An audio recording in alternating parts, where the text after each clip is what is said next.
गुरु प्यारी साध संगत जी, मैं नवनीत वर्मा ਤੁਹਾਡੇ ਆਪਣੇ ਚੈਨਲ ਗੁਰੂ ਬੰਦਗੀ ਦੇ ਵਿੱਚ ਤੁਹਾਡਾ ਸਵਾਗਤ ਕਰਦਾ ਹਾਂ। ਅਗਰ ਤੁਸੀਂ satsang ਬਾਬਾ ਜੀ ਦੀਆਂ ਸਾਖੀਆਂ ਜਾਂ ਰੂਹਾਨੀ ਵਿਚਾਰ ਸੁਣਨਾ ਪਸੰਦ ਕਰਦੇ ਹੋ ਤੇ ਸਾਡੇ ਚੈਨਲ ਨੂੰ ਸਬਸਕ੍ਰਾਈਬ ਕਰਕੇ ਸਾਨੂੰ ਆਪਣਾ ਪਿਆਰ ਦਿਓ।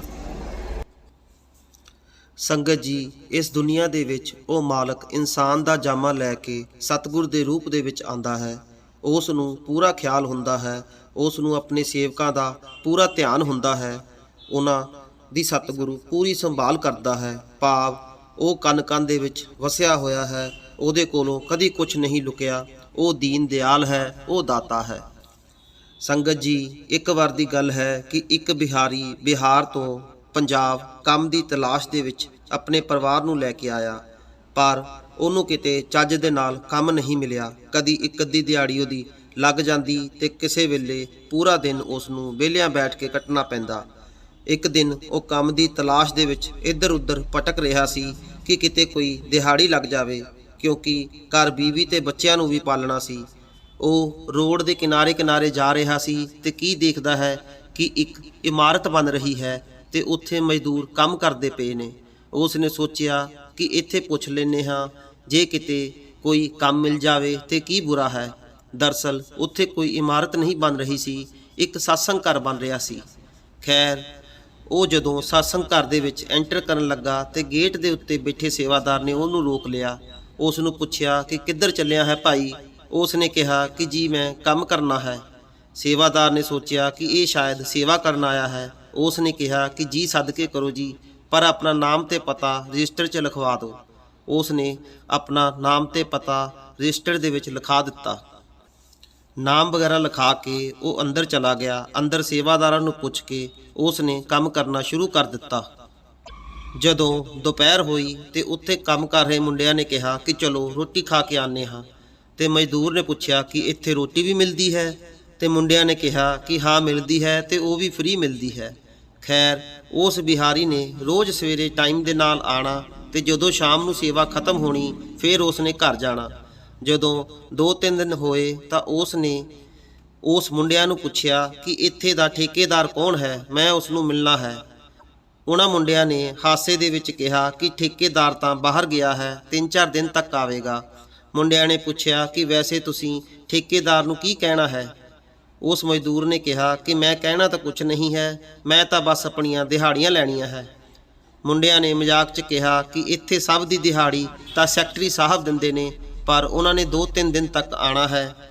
ਜਦੋਂ ਉਹ ਮਜ਼ਦੂਰ ਘਰ ਗਿਆ ਤੇ ਉਸ ਦੀ ਜਨਾਨੀ ਬੋਲਣ ਲੱਗ ਗਈ ਕਿ ਤੁਹਾਨੂੰ 4-5 ਦਿਨ ਕੰਮ ਕਰਦੇ ਨੂੰ ਹੋ ਗਏ ਨੇ, ਪੈਸਾ ਘਰ ਇੱਕ ਵੀ ਨਹੀਂ ਹੈ, ਤੁਸੀਂ ਕੁਝ ਵੀ ਲੈ ਕੇ ਨਹੀਂ ਆਏ।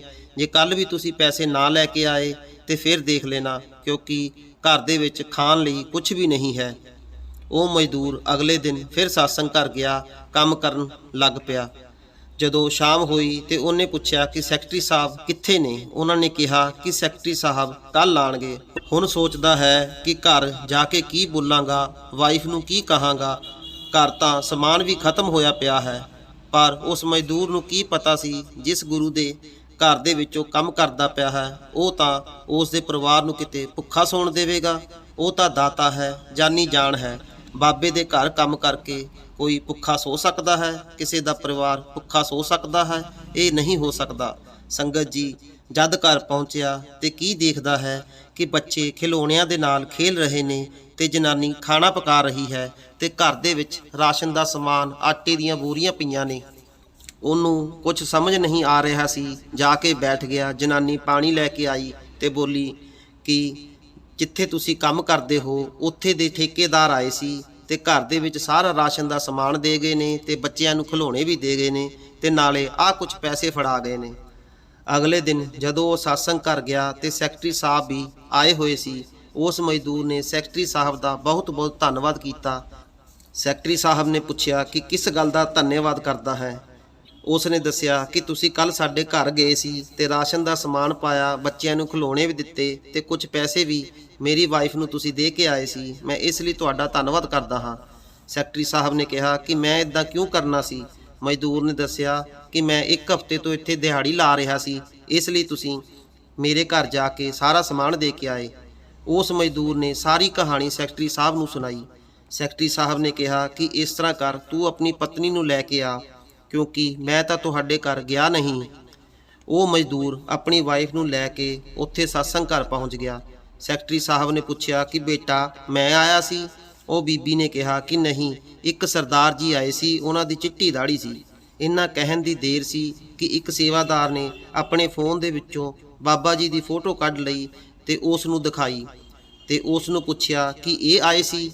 ਉਹ ਬੀਬੀ ਬੋਲੀ, ਹਾਂਜੀ ਇਹੀ ਸਰਦਾਰ ਜੀ ਸੀ ਜੋ ਸਾਡੇ ਘਰ ਰਾਸ਼ਨ ਦੇ ਕੇ ਗਏ ਤੇ ਕੁਝ ਪੈਸੇ ਵੀ ਦੇ ਕੇ ਗਏ ਸੀ।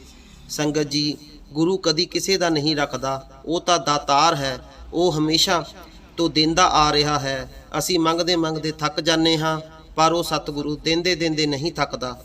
ਉਹ ਤਾਂ ਯੁਗਾ ਯੁਗਾਂਤਰਾਂ ਤੋਂ ਸਾਨੂੰ ਦੇ ਰਿਹਾ ਹੈ, ਪਰ ਸਾਡੀਆਂ ਇੱਛਾਵਾਂ ਖਤਮ ਹੀ ਨਹੀਂ ਹੁੰਦੀਆਂ। ਸਾਨੂੰ ਤੇ ਚਾਹੀਦਾ ਹੈ ਕਿ ਅਸੀਂ ਦਾਤਾਂ ਨੂੰ ਛੱਡ ਕੇ ਉਸ ਦਾਤੇ ਨੂੰ ਪਿਆਰ ਕਰੀਏ, ਕਿਉਂਕਿ ਇਹਨਾਂ ਚੀਜ਼ਾਂ ਨੇ ਸਾਡੇ ਨਾਲ ਨਹੀਂ ਜਾਣਾ। ਸਾਡੇ ਨਾਲ ਅਗਰ ਕਿਸੇ ਚੀਜ਼ ਨੇ ਜਾਣਾ ਹੈ ਤੇ ਉਹ ਮਾਲਿਕ ਦਾ ਪਿਆਰ ਹੈ, ਭਜਨ ਬੰਦਗੀ ਹੈ। ਸੋ ਸਾਡਾ ਵੀ ਫਰਜ਼ ਬਣਦਾ ਹੈ ਕਿ ਅਸੀਂ ਵੀ ਆਪਣੇ ਗੁਰੂ ਦੇ ਕਹੇ ਅਨੁਸਾਰ ਚੱਲੀਏ ਤੇ ਵੱਧ ਤੋਂ ਵੱਧ ਸਮਾਂ ਭਜਨ ਸਿਮਰਨ ਨੂੰ ਦਈਏ। ਸੋ ਸਾਧ ਸੰਗਤ ਜੀ, ਹੁਣ ਅਸੀਂ ਤੁਹਾਡੇ ਤੋਂ ਇਜਾਜ਼ਤ ਚਾਹੁੰਦੇ ਹਾਂ। ਅਸੀਂ ਉਮੀਦ ਕਰਦੇ ਹਾਂ ਕਿ ਤੁਹਾਨੂੰ ਇਹ ਸਾਖੀ ਅੱਛੀ ਲੱਗੀ ਹੋਵੇਗੀ। ਅਗਰ ਐਸੀਆਂ ਹੀ ਸਾਖੀਆਂ ਤੁਸੀਂ ਹੋਰ ਸੁਣਨਾ ਚਾਹੁੰਦੇ ਹੋ ਤੇ ਸਾਡੇ ਚੈਨਲ ਨੂੰ ਸਬਸਕ੍ਰਾਈਬ ਕਰੋ ਤੇ ਸਾਨੂੰ ਆਪਣਾ ਪਿਆਰ ਦਿਓ ਜੀ।